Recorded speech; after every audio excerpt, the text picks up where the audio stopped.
the oceans rise and thunders roll, I will soar with you above the storm.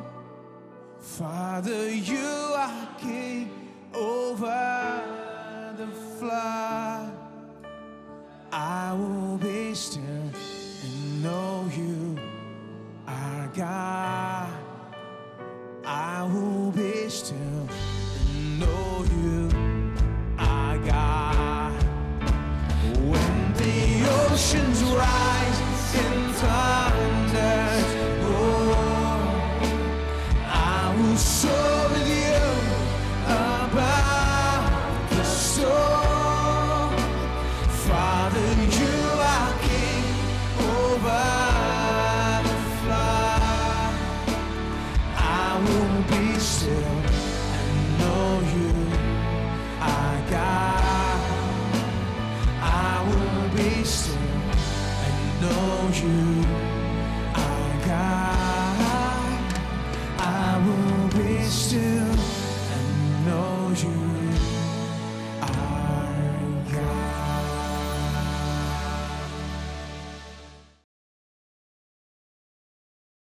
वचन होना चाहिए। वचन तो बीज है। किसान से कहें कुछ नहीं है तो बीज से शुरू करें। ठीक है, बीज फसल लेकर आएगा।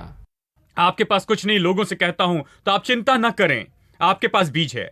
आप आकर बस वचन सुनिए, हम आपके दिल में बीज बोएंगे। आप बीज ले और इसे अपने दिल में रखें, और आप कुछ नहीं से शुरू कर सकते हैं। कुछ नहीं से, मैंने कुछ नहीं से शुरू किया, बहुत से लोगों ने कुछ नहीं से शुरू किया। आप कुछ नहीं से शुरू कर सकते हैं। हां, प्रभु ने कुछ नहीं से शुरू किया।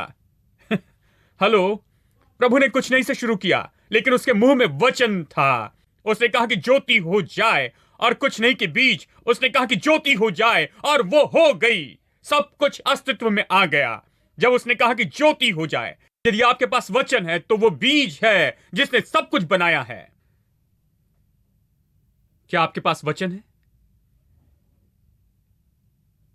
फिर आपके पास मार्ग है कि आप उसे अपने जीवन में लाएं, जीवन और शांति।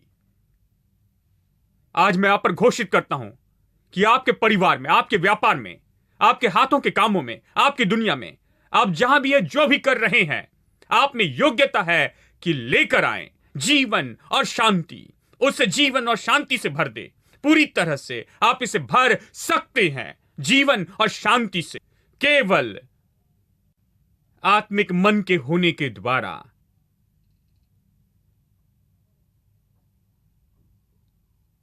हवा में उड़ने से नहीं।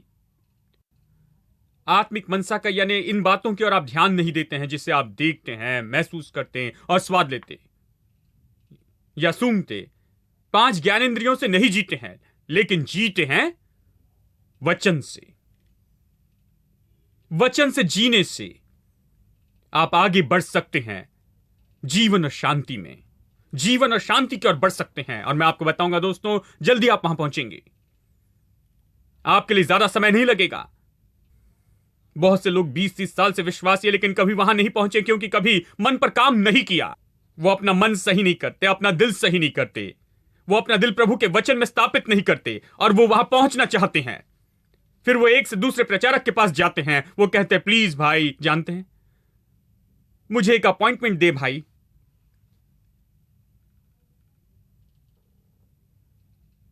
मुझ पर हाथ रखिए भाई। खैर, प्रभु कहता है कि यदि आप आत्मिक मनसा के हैं तो आत्मिक मनसा यानी जीवन और शांति है।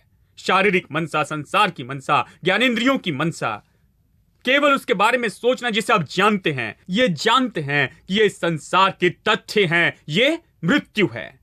लेकिन प्रभु ने जो कहा उसे सोचना, उस पर मन लगाना, उसे जीना, वो जीवन और शांति है। आमीन। अब इसे कैसे करते हैं? चलिए इब्रानियों अध्याय 15 में चलें। इब्रानियों अध्याय 5 और वचन 13 और 14। क्योंकि दूध पीने वाले बच्चों को तो धर्म के वचन की पहचान नहीं होती है, क्योंकि वो बालक है। अब लोग, प्रभु की संतान, वो कई बार बच्चे हो सकते हैं, यानी सयाने नहीं होते, वचन का उपयोग करना नहीं जानते हैं। ये ठीक है, हम सबको कहीं शुरू करना पड़ता है। हम सब पहले बच्चे थे और फिर मसीह में बढ़े, ठीक है? यानी आप सयाने नहीं, पता नहीं कहां से शुरू करें। ओ, ये बड़ी बाइबल है और पास्टर सैम इसमें से प्रचार कर रहे हैं, मुझे पता नहीं कि कहां से शुरू करें, और मुझे पता नहीं कि इसे कैसे देखते जाएं, कैसे शुरू करें और विश्वास में कैसे काम करें। ये विश्वास के बारे में कह रहे हैं, मुझे आत्मिक मनसा का होना है, मैं कैसे शुरू करूं, मुझे कुछ भी पता नहीं है। मैं इसी के बारे में कह रहा हूं। आप कैसे शुरू करें, आप आत्मा के अनुसार कैसे जी सकते हैं और आत्मिक मनसा के हो सकते हैं। इसे सुनिए। वचन 13 ये कहता है कि अन्न तो सयानों के लिए है। वचन 14 अन्न तो सयानों के लिए है। और वो कौन है? जिनकी ज्ञानेंद्रिया अभ्यास करते करते भले और बुरे के भेद करने में निपुण हो गई। एक अनुवाद में इस तरह का शब्द उपयोग किया गया, एक्सरसाइज। जिन्होंने एक्सरसाइज की है। यदि आपको म्यूजिक बजाना है तो प्रैक्टिस करना है, ठीक है? आपको क्रिकेट जैसा खेल खेलना है तो आपको प्रैक्टिस करनी है। इसमें एक्सरसाइज जुड़ी है, इसमें प्रैक्टिस जुड़ी है, यानी कुछ भी करने में यह जरूरी है। विश्वास का उपयोग करने के लिए प्रैक्टिस चाहिए कि इसे सीख सके। आपको विश्वास सीखना है तो मैं आपको सरल तरह से सिखाता हूं कि विश्वास का उपयोग करें और इसकी प्रैक्टिस करें। विश्वास की प्रैक्टिस कर विश्वास सीख सकते हैं। मैंने ऐसे ही सीखा है। इस तरह सब विश्वास सीखते हैं। आपको प्रैक्टिस करनी है, अभ्यास करते करते। इसका अर्थ है वो उसका उपयोग करते। जिनकी ज्ञानेंद्रियां अभ्यास करते करते, सब लोग कहे ज्ञानेंद्रियां, ज्ञानेंद्रियां अभ्यास करते करते भले और बुरे में भेद करने में निपुण हो गई। हां, इन लोगों ने क्या किया है? उन्होंने उपयोग किया, प्रभु वचन का उपयोग किया, कि अपने ज्ञानेंद्रियों का उपयोग किया, कि उनके ज्ञानेंद्रियों पर काम करे, कि भले और बुरे को पहचान सके। इसे कैसे कर सकते हैं? दूसरे शब्दों में, इन लोगों ने जय पाई है ज्ञानेंद्रियों की बातों पर और वचन पर विश्वास किया है। ये लोग ज्ञानेंद्रियों से नहीं चलते, लेकिन वचन पर चलना सीखे हैं। वचन पर इन लोगों ने ज्ञानेंद्रियों से व्यवहार करना सीखा है। इन्होंने सीखा अपने ज्ञानेंद्रियों को कैसे नीचे रखकर वचन ऊपर रखे। इसे कैसे किया? उपयोग करने के कारण, अभ्यास करने के कारण। तो आपको क्या करना चाहिए? मैं विश्वास करता हूं यही करना चाहिए हर समय, अब से, आज से आगे। आपकी परिस्थिति जो भी कहती है, याद रखें टी.एल. ओसबर्न ने कहा, आपकी परिस्थिति एक बात कहती है और वचन दूसरी बात, लेकिन आप जो कहते हैं वही होगा। परिस्थिति जो कहती है वो नहीं होगा। परिस्थिति बड़ी होकर आती है, ओ तुम खत्म हुए, नहीं ये नहीं होगा, चिंता ना करे। वचन कहता है कि प्रभु ने इसके और उसकी प्रतिज्ञा की है, चिंता ना करे, वो भी नहीं होगा। केवल आप जो कहते हैं वही होगा। वचन जो कहता है उसे लेकर तभी ये होगा। हेलो, यही बात है। अब इसे याद रखें। तो आप कैसे एक्सरसाइज करते हैं? हर समय जब भी परिस्थिति का सामना करते हैं, प्रतिदिन परिस्थितियों का सामना करते हैं, प्रतिदिन हम बातें करते हैं, निपटते हैं ऐसी बातें जैसे बीमारी और कमजोरी और डर और जरूरतें और चुनौती और समस्याएं और विरोध और मुश्किलें और हर तरह की कश्मकश का जीवन चुनौतियों से भरा है, ठीक है? सब ये जानते हैं चुनौतियां होती है आत्मा, प्राण और शरीर में, परिवार में और धन में, हमारे हाथों के कामों में। हर तरह से चुनौतियों का सामना करते हैं। यानी परिस्थिति हजारों आवाज से प्रतिदिन हमसे कुछ ना कुछ कहती है। हर दिन ये कहती है, ओ ये असंभव है, तुम ये नहीं कर सकते, ये नहीं हो सकता, यह असंभव है। परिस्थिति यही कहती है। और फिर प्रतिदिन आप प्रभु वचन में जाते हैं, प्रभु वचन पढ़ते हैं और प्रतिदिन प्रभु का वचन आपसे बातें करके कुछ कहता है, ठीक है? यह बहुत सच है। मैं प्रतिदिन समस्याओं का सामना करता हूं, फिर मैं प्रभु वचन में जाता हूं और यह बिल्कुल उसका उल्टा ही कहता है। तो मैं जान गया, मेरे पास चाबी है। वचन जो कहता है वो मेरे साथ होगा, या परिस्थिति जो कहती है वो मेरे साथ होगा। मेरे पास चाबी है कि मेरे साथ में क्या होगा। यही तो मसीह जीवन है मेरे दोस्तों। इसलिए बहुत से लोग मसीह जीवन छोड़ देते हैं क्योंकि वो सोचते हैं कि नहीं जी सकते, ये काम नहीं कर सकते। आप नहीं जानते कि कैसे काम करे। यानी प्रतिदिन मैं समस्या का सामना करता हूं और प्रभु का वचन देखता हूं। समस्या कहती कि बस हुआ, खत्म हुआ, असंभव है, नहीं हो सकता। प्रभु का वचन कहता है कि विश्वास करने वालों के लिए सब कुछ संभव है। और मुझे बस यही करना चाहिए। मुझे चुनौती देनी चाहिए हर बात को जो मेरी परिस्थिति कहती है। मतलब जब हम कॉलेज में जाते हैं तो वो सिखाते हैं कि दोष निकालना सीखे, ठीक है? दोष निकालने वाली सोच, मतलब सबको चुनौती दे। किसी ने लेक्चर देकर कुछ कहा तो ये न कहे कि हां मैं मानता हूं, ठीक है, नहीं, सवाल पूछते जाए, इस तरह क्यों है, ये इस तरह क्या बनाता है, और किसी तरह से क्यों नहीं हो सकता। केवल दोष निकालने की सोच रखे तब आगे बढ़ेंगे, यानी दोष निकालने वाले हो। यह समय है, देखिए वयस्क लोगों के लिए कहता है आपको बढ़ना है। कॉलेज के विद्यार्थी हो, प्रभु के वचन में पढ़े लिखे हो, दोष निकालना सोचे, सब कुछ स्वीकार न करे, अपने शरीर के महसूसीकरण को स्वीकार न करे कि बीमारी रहने और वास करने के लिए आई है कि आपको नाश कर दे, नहीं, उसे स्वीकार न करे, दोष निकालने लगे। कहे क्या यह सच है, क्या यह सच्चाई है? शायद यह तथ्य है आज, लेकिन तथ्य और सत्य में बड़ा फर्क है। यूहन्ना 17:3 यीशु ने कहा तेरे वचन सत्य है, मतलब और कुछ सत्य नहीं, केवल तेरा वचन ही सत्य है। तथ्य बदल सकते हैं। आज शायद आपको बुखार है, यह तथ्य है, ठीक है।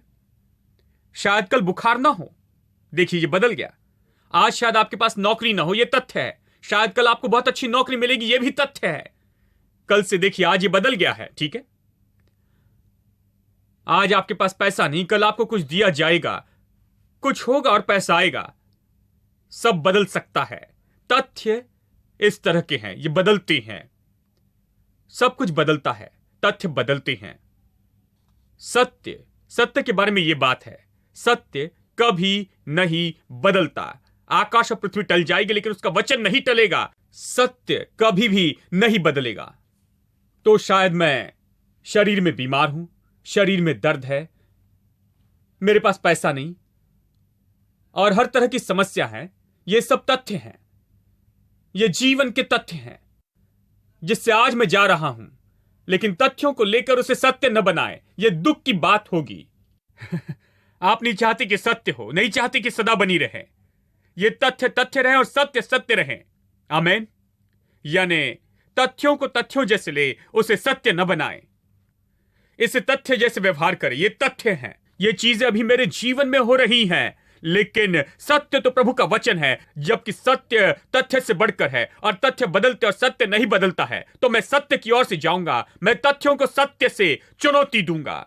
सत्य कहता है कि उसके कोड़े खाने से तुम चंगे हो चुके हो, और शरीर कहता है कि तुम बीमार हो। तो मैं सत्य के साथ खड़े रहूंगा और तथ्यों को चुनौती दूंगा।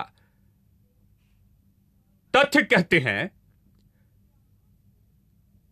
कि मेरे पास पैसा नहीं है, सत्य कहता है कि वो मुझे देता है, धन कमाने की सामर्थ्य देता, ठीक है। सत्य मुझे बताता है कि मेरे खत्ते भरपूरी से भरे रहेंगे। तो मुझे बस यही करना है कि प्रतिदिन इसका उपयोग करना है, कि तथ्यों पर खड़े रहने से इनकार करे और निश्चित करना है कि मैं सत्य की ओर से खड़ा रहूं प्रतिदिन। आमीन। यानी प्रतिदिन पासबुक देखने से कोई लाभ नहीं है, प्रतिदिन पासपोर्ट पढ़ने से। यह प्रभु की आशीषों के लिए पासपोर्ट है। आपको यह किताब पढ़नी चाहिए मेरे दोस्तों, आपको इसी किताब पर मनन करना चाहिए। पासबुक लेकर इसे एक तरफ रख दे और यह किताब उठाकर कहे प्रभु की स्तुति। यह किताब वहां की सारी बातों को कैंसिल करती है। यह किताब उस किताब से बड़ी है, यह किताब उस किताब से उल्टी बातें कहती है, यह किताब से वो किताब बदल सकती है, यह किताब वो परिस्थिति बदल सकती है। वचन सब कुछ बदल देता है। वचन ने सब कुछ अस्तित्व में लाया। प्रभु ने कहा कि ज्योति हो और ज्योति हो गई। और मैं कहता हूं कि पैसा हो और पैसा हो जाएगा। हेलो। और ये कैसे हो सकता भाई? आपने कहा पैसा हो और पैसा हो जाएगा। खुद कोशिश क्यों नहीं करते? ये कहने के बजाय कि मेरे पास पैसा नहीं है, मेरे पास पैसा नहीं, मेरे पास कुछ पैसा नहीं है, पैसा नहीं, पैसा नहीं, ये कहने के बजाय ये कहे कि प्रभु की स्तुति हो, उसके धन के अनुसार मेरी जरूरत पूरी करता है। मैं परमेश्वर की आशीष से भरा हूं, मेरे खत्ते भरे हैं, मेरे भंडार उमड़ रहे हैं। मेरे पास प्रभु की आशीष रखने के लिए कोई जगह नहीं है। प्रभु की आशीष मुझ पर भरपूरी से है।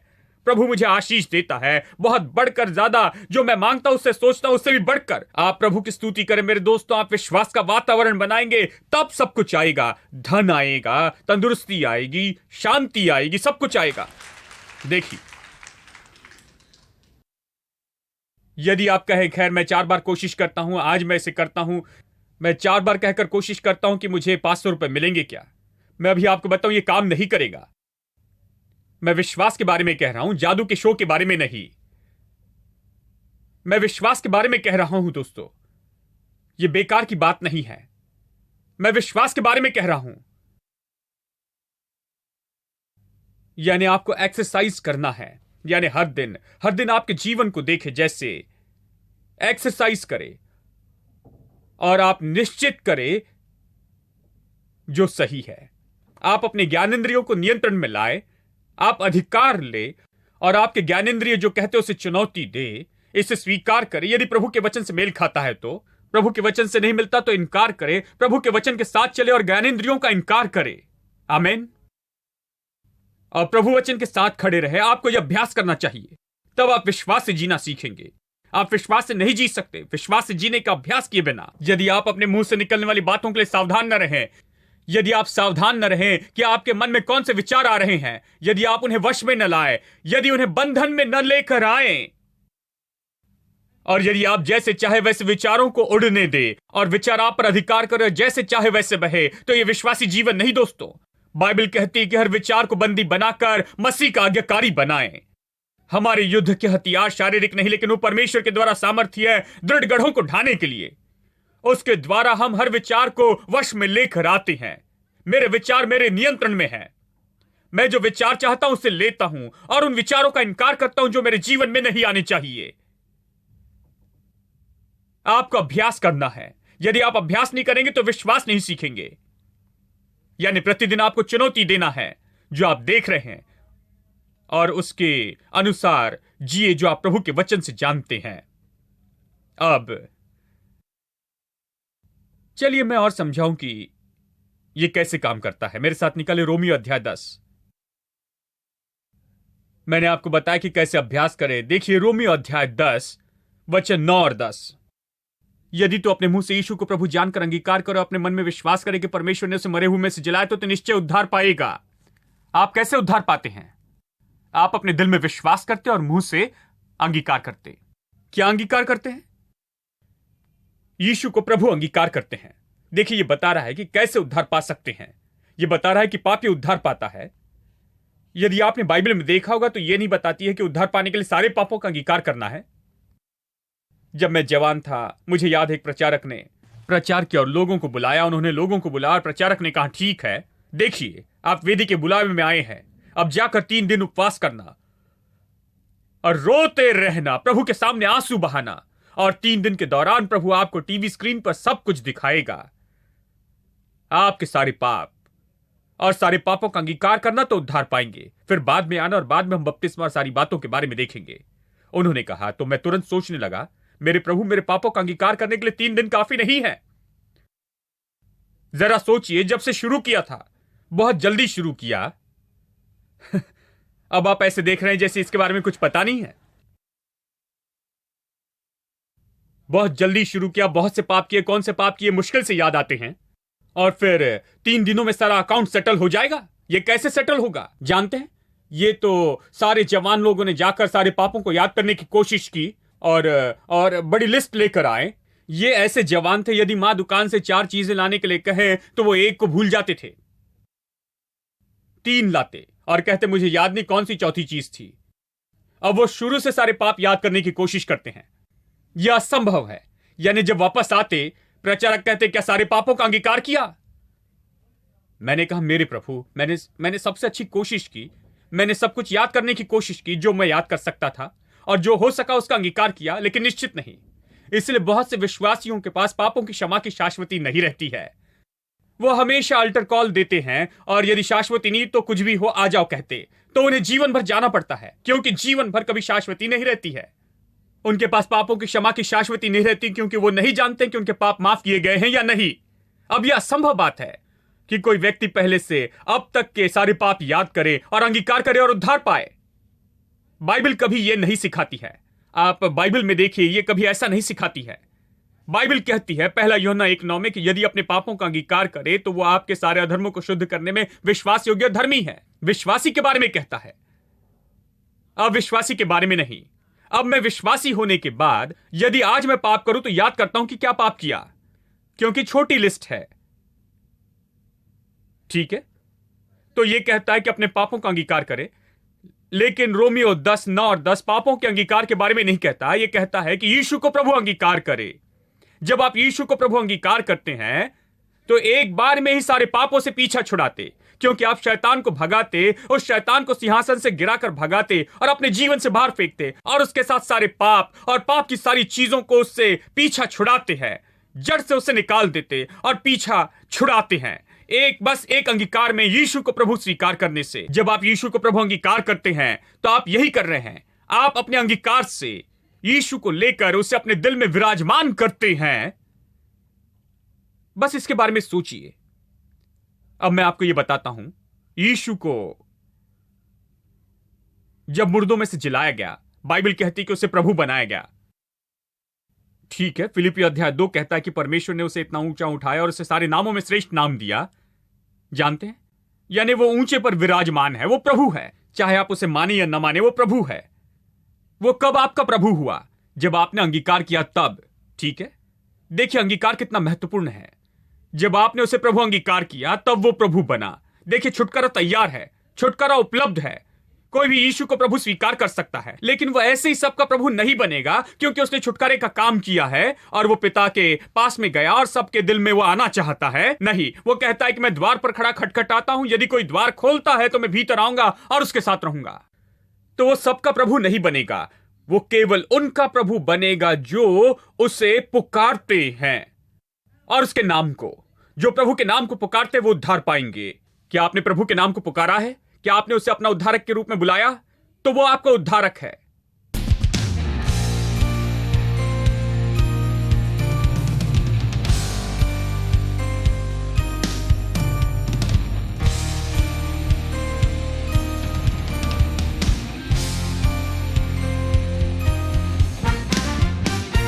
Every praise is to our God. Every word of worship with one accord. Every praise is to our God. Sing hallelujah to our God. Glory, hallelujah is to our God. Every praise is to our God. Come on, everybody. Every praise is to our God. Every word of worship with one accord. Every praise is to our God. Sing hallelujah to our God. Glory, hallelujah is to our God. Every praise is to our God. Every praise is to our God. Every word of worship with one accord. Every praise is to our God. Sing hallelujah to our God. Glory, hallelujah is due our God. Every praise is to our God. Every praise is to our God. Every word of worship with one accord. Every praise is to our God. Sing hallelujah to our God. Glory, hallelujah is due our God. Every praise is to our God. God my Savior, God my healer, God my deliverer. Yes, He is. Yes, He is. God my Savior, God my healer, God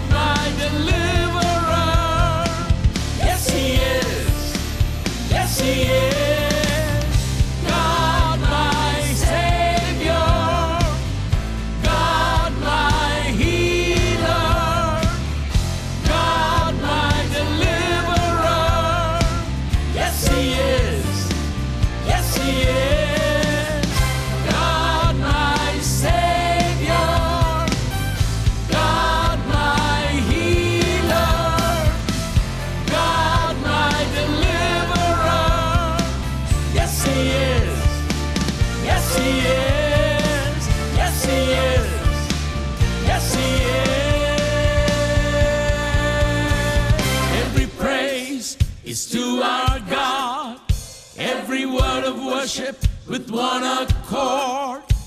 Every praise is to our God. Sing hallelujah to our God. Glory, hallelujah is to our God. Every praise is to our God.